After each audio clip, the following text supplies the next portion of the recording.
بسم الله الرحمن الرحيم. الحمد لله على إحسانه، والشكر له على توفيقه وامتنانه، وأشهد أن لا إله إلا الله وحده لا شريك له تعظيما لشانه، وأشهد أن محمدا عبده ورسوله الداعي إلى رضوانه الهادي إلى إحسانه، وصلى الله عليه وعلى آله وأصحابه وأعوانه وسلم تسليما كثيرا كثيرا. أما بعد، فقد قال الله تبارك وتعالى في محكم تنزيله بعد أعوذ بالله من الشيطان الرجيم: وهو الذي خلق من الماء بشرا فجعله نسبا وصهرا وكان ربك قديرا. صدق الله العظيم وصدق رسوله النبي الكريم، ونحن على ذلك لمن الشاهدين والشاكرين والحمد لله رب العالمين. Caros irmãos, vamos agora começar com a apresentação do nosso tema. Vamos entrar ao conteúdo daquilo que eu havia prometido, começar a fazer passar através deste nosso grupo das Ciências Juris Islâmicas. Eu havia prometido que vamos começar a falar sobre a família e no ordenamento jurídico islâmico, no direito islâmico.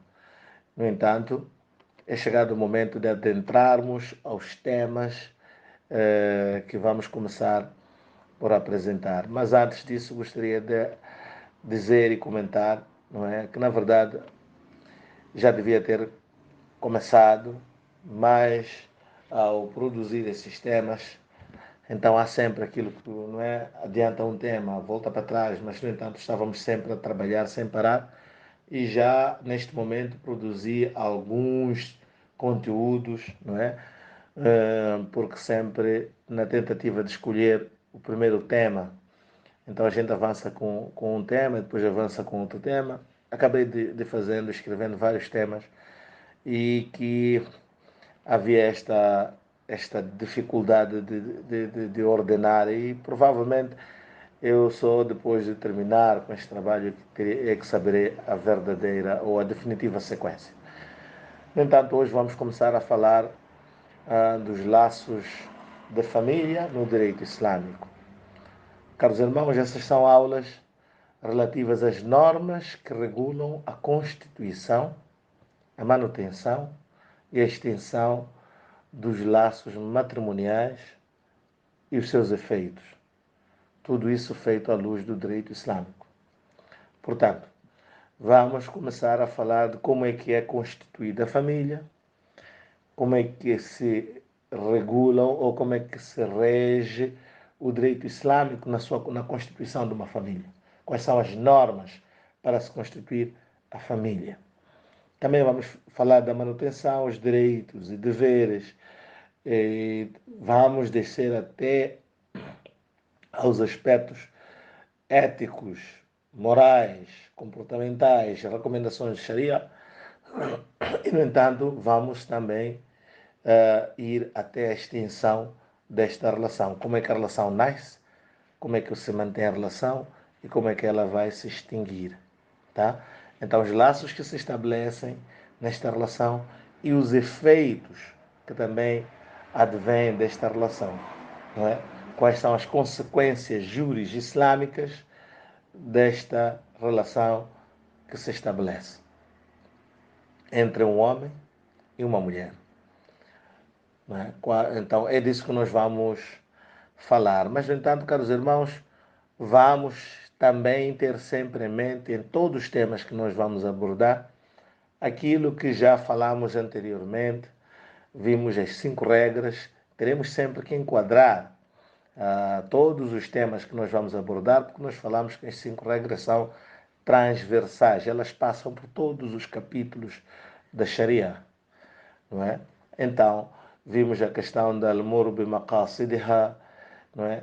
Quer dizer que os assuntos são pelas finalidades que têm, al-yaqinu la yazulu bi-shak. Vimos que a certeza predomina, não obstante a dúvida, não é? Vimos também al-mashaqqatu tajlib at-taysir, que as dificuldades atraem a facilitação. Vimos também a darar yuzal, a regra do afastamento dos danos, e também vimos al-adat muhakkama, que os hábitos e os costumes têm força de lei. Então, todos esses princípios são transversais, são fundamentais em qualquer relação que nós estabelecermos à luz do Sharia.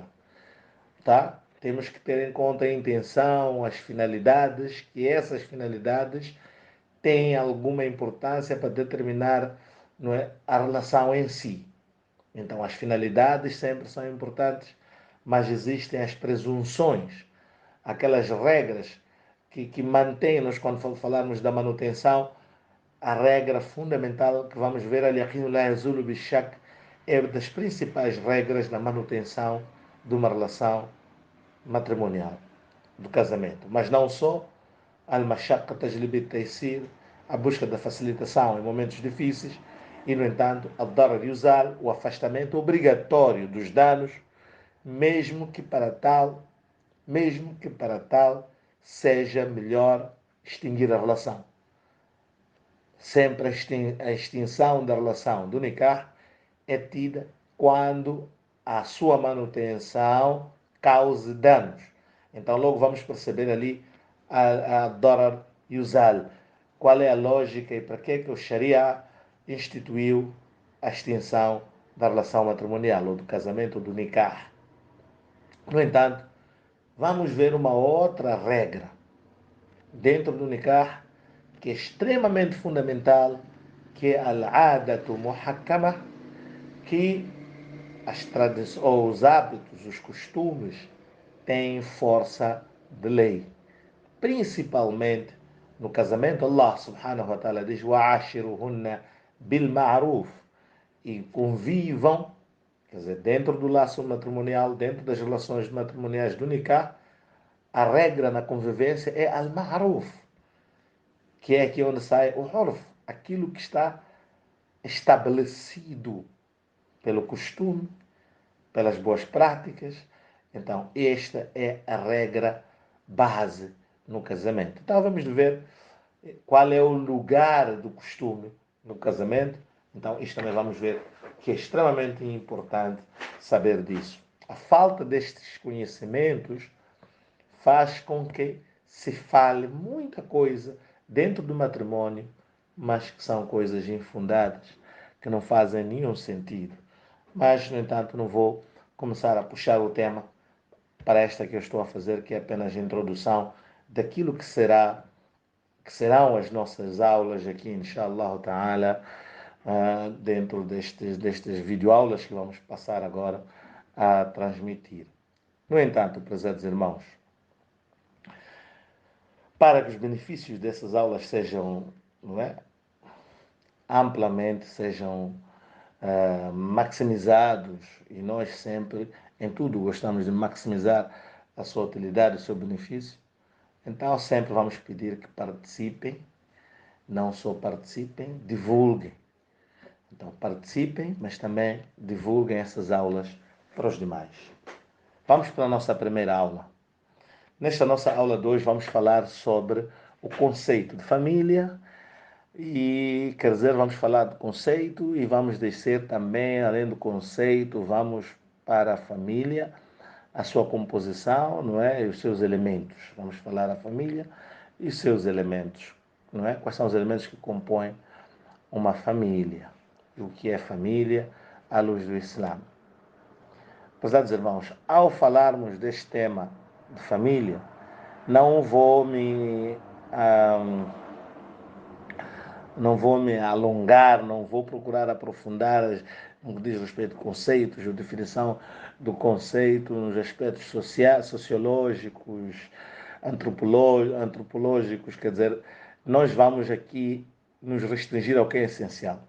Então, no ponto de vista jurídico-islâmico, e às vezes faço referência dos aspectos do direito positivo, não é? Do direito, principalmente, vou por vezes comparar ou trazer alguns elementos do direito em vigor no nosso país, apenas para efeitos de comparação e também para esclarecimento e talvez, quiçá, para uma certa orientação de como o muçulmano deve se posicionar dentro deste ordenamento jurídico, não é? Em vigor no nosso país. Portanto, é nesses termos que vou procurar discutir essa questão no aspecto jurídico, não é do direito, não é positivo. Ok. Indo já ao conceito. Como nós encontrarmos um conceito, uma definição, claro que nós sempre vamos usar o Corão e a Sunna para os nossos temas, vamos sempre descer para as nossas fontes primárias, que é o Corão e a Sunna. Depois também vamos de Qiyas e também já falei, vamos descer até Al-Adat, o costume, que é extremamente importante na questão da família. Mas depois, em sede própria, cada um desses termos serão definidos. Mas aqui, para começarmos a falar sobre a família na língua árabe, não é? Sempre vamos encontrar o termo Aila, estamos a procurar enquadrar isso à luz do Corão e Sunna. Existem vários termos que são usados para dizer, para distinguir família. Então, um termo mais amplo, mais comum, um termo mais alargado é al-Aila, não é? Aila. E depois temos também o termo al-Usra, que também significa família. Aila significa família, usra significa família. E, no entanto, também há outra distinção, outro termo usado que é al-Fulan, a família de Fulan, al-Beit Fulan, ou Ahlul Beit. Ahlul Beit ou Ahlul Beit. Então, Ahlul Beit Fulan ou Ahlul Beit Fulan. Ahlul Beit Fulan quer dizer os membros da família fulano, da casa. Quando se diz casa, às vezes usa-se o termo casa para significar a família. Né? Al-Beit Fulano ou Ahl-Beit Fulano. Quer dizer, os pertencentes à casa de fulano tal, não é? A casa do fulano tal. Então, eram esses termos usados que vamos encontrar, não é? Ali Imran no Corão, Allah subhanahu wa ta'ala fala, Ali Imran, não é? Então, Ahlul Beit ou Ahlul Beit, vimos sempre essa discussão sobre quem são os Ahlul Beit do profeta sallallahu alaihi wasallam, que não vou puxar para aqui este tema. Então, esses são os termos usados. No entanto, no árabe, quando diz Aila, é um termo usado como equivalente ao termo. Alguns linguistas usaram este como o termo equivalente ao termo família. No entanto, Aila, diferentemente do termo família, pois família tem origem no latim, que significa um conjunto de propriedades que pertencem a uma certa pessoa, não é? Que por sua vez provém do grego. O termo família no latim provém do grego famulus, que significa o escravo doméstico. Famulus, tá? Então, logo família é, são as propriedades, não é? Do chefe da família, vamos lá, o pater família. O pater família, ele era dono de propriedades, aliás, de um núcleo familiar, que são a esposa, os filhos e os bens, não é, que ele tinha, inclusive o escravo doméstico. Faziam parte, ou estavam todos eles abaixo do pater, ou nós chamamos do pai de família. E dentro do direito antigo, o direito romano, não é? Onde estava esse instituto de pater-família, não é? Que depois avançou e foi evoluindo ao longo dos anos, não é? Da história do direito. E, no entanto, esse instituto de pater-família, ele era como dono proprietário, é? Desses membros que eram compostos pela esposa, os filhos e os escravos domésticos, além do escravo doméstico e toda outra propriedade dele. Então, esta figura do pai era realmente o chefe de família, tanto que é por isso que temos esta tradição da mulher adotar o nome do pater. O nome perde o seu apelido e adota o apelido do pater. Ela tinha o seu pai, o seu pater, que era o pai, agora passou para o novo pater. É o novo pai. Está claro? É por isso que a mulher, naquele direito, na antiguidade, tinha o mesmo estatuto que os filhos, não é? Na família. Então, mais ou menos, não é assim? Então, esta era a ideia do famulus. Então, isto é que depois compunha aquilo que é família. No entanto, o termo aila em árabe, a origem da palavra aila provém ailatun, significa que é uma mulher pobre. É uma mulher pobre. Ail quer dizer pobre. Allah subhanahu wa ta'ala diz no Quran: وَوَجَدَكَ عَائِلًا فَأَغْنَى. Para o profeta sallallahu alaihi wasallam, não é? No Surah Al-Duha. وَوَجَدَكَ عَائِلًا فَأَغْنَى. E ele encontrou-te pobre e te enriqueceu. Tá? E te tornou rico, quer dizer, autossuficiente. Aqui estamos a ver o uso do termo a'il no Corão. No entanto, os árabes, é por isso que discutem e há críticas que se levantam que esse não é o termo adequado para se comparar com o termo família. Então vamos para o outro termo. O termo árabe que é aceito como equivalente ao termo família é o termo usra, que tem a sua raiz, não é? Será três letras raízes aqui principais, é Asira, não é? Que significa o cativo, Assir. Assir é o prisioneiro, não é? Então, o cativo, Allah subhanahu wa ta'ala refere no Corão o Assira, não é? E o prisioneiro, o detento, o cativo, tá? Então, Assir é que está mais próximo do termo famulus, que tinha também o escravo doméstico, as pessoas que estão retidas, presas ao pater. E aqui temos a família, que são as pessoas que estão retidas àquele que é o responsável pela família.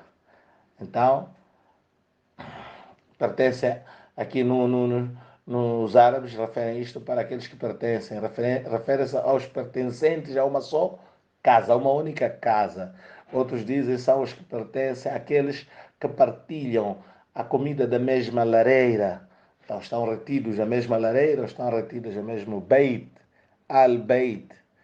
Então esses são usra. Al-Aila é um termo mais amplo que Usra, no uso dos árabes, não é? Pois Aila, para os árabes, ela é aquela que é constituída por várias unidades familiares, não é? Que não apenas que não estejam unidas pelo teto ou pela lareira, quer dizer, mais do que isso. No entanto, há entre eles membros, há laços de sangue.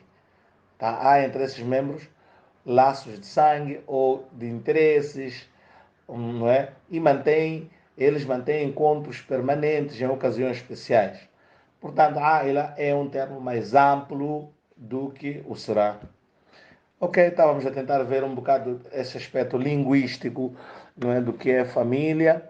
No entanto, quando nós dissemos laços, estamos a dizer o quê? Um laço é um nó, tá claro? Um nó. Então, é um nó, não é? Mais ou menos, um nó mais ou menos apertado, não é? Mas, no entanto, que com muita facilidade se pode desamarrar. O nó é assim. Nós temos vários, não é? Os laços que nós amarramos, não é? Tem uma forma simples de se desamarrar, não são nós eternos, não é? Então é nesse sentido que vamos usar aqui bastante esta expressão de laços. Então, laços de família, não é? Então, nós vamos usar a palavra laço, não é? Como sinônimo de ligação, ou união, ou vínculo, não é? E essas palavras vamos usá-las como sinônimas, né? Podemos usar uma e outra apenas para evitar diminuir redundâncias e tal. Vamos alternar essas palavras, mas estaremos sempre a dizer a mesma coisa quando falarmos de laço, de ligação, união. Atenção, que várias vezes vou falar a palavra união para dizer casamento, nikah, está? Apenas a união neste sentido. Mas também poderei falar de união quando estiver a falar do direito positivo, a união, diferentes tipos de união, mas vamos ver isto dentro das próprias do tema. Mas quando eu falar de forma assim geral, não é, de uma forma assim, uma forma absoluta, não condicional, de forma normal, sempre que eu usar o termo de uma forma geral, união, união, união, e que várias vezes vai acontecer, ou a ligação familiar, a relação familiar, e laço parentesco, laço matrimonial, união matrimonial, a ligação matrimonial. Estaremos a falar do nikah. Ok. Logo, juridicamente, vamos olhando para o direito posto, o laço de família é uma relação, não é, constituída pelas pessoas que se encontram ligadas pelo casamento, pelo parentesco, pela afinidade e pela adoção. Essa é mais ou menos a definição que podemos encontrar plasmada no próprio Código Civil ou na nossa lei de família.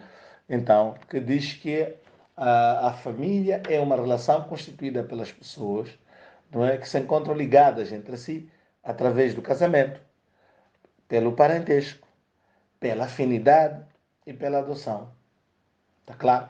Cada um desses termos será desenvolvido ainda a seguir.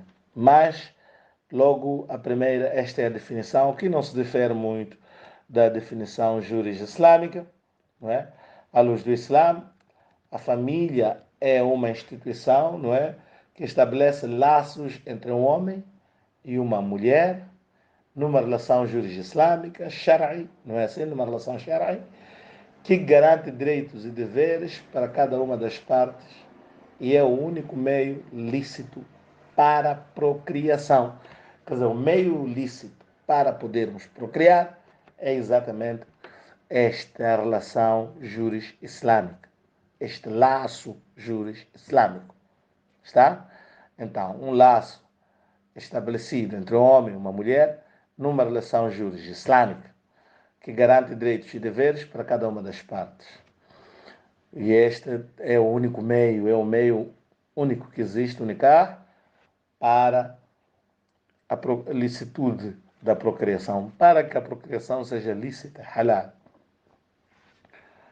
Portanto, a família é o primeiro ambiente em volta da pessoa.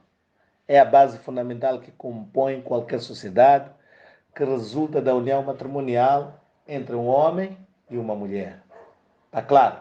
Estabelece, atenção, extremamente importante, estabelece igualmente, já falamos lá em cima, laços de parentesco, de paternidade, de maternidade, está a perceber? E os laços de filiação, não é? Os laços de filiação. Então o Islã também estabelece relações familiares com base no aleitamento. Está claro? Agora, está claro então a importância da família, embora teremos um capítulo específico para falarmos sobre a importância da família, não é? Na próxima aula, inshallah, vamos falar sobre a importância da família, mas dá para perceber que a família é o primeiro ambiente em volta da pessoa e é o primeiro laço que se estabelece, não é? Para qualquer indivíduo. Ele nasce logo adstrito, não é? Às relações familiares, logo ao nascer tem logo o estatuto de quem? Estabelece logo a filiação, ele se torna filho, já tem os seus direitos shar'i, não é? E depois vamos falar deles. Portanto, Allah subhanahu wa ta'ala diz no Corão, no versículo que eu recitei logo no início, Allah subhanahu wa ta'ala diz: وهو الذي خلق من الماء بشرا فجعله نسبا وصهرا. É ele quem criou a água, da água, a espécie humana, o ser humano. Está claro? وهو الذي خلق من الماء بشرا. É ele quem criou da água o ser humano, o homem. فجعله, e o constituiu, não é? Nasaban wa sihra, em parentes, quer dizer, constituiu o ser humano, a espécie humana, em parentes, nasaban wa sihra, e em afins. Afim e, não é? Estamos a ver duas relações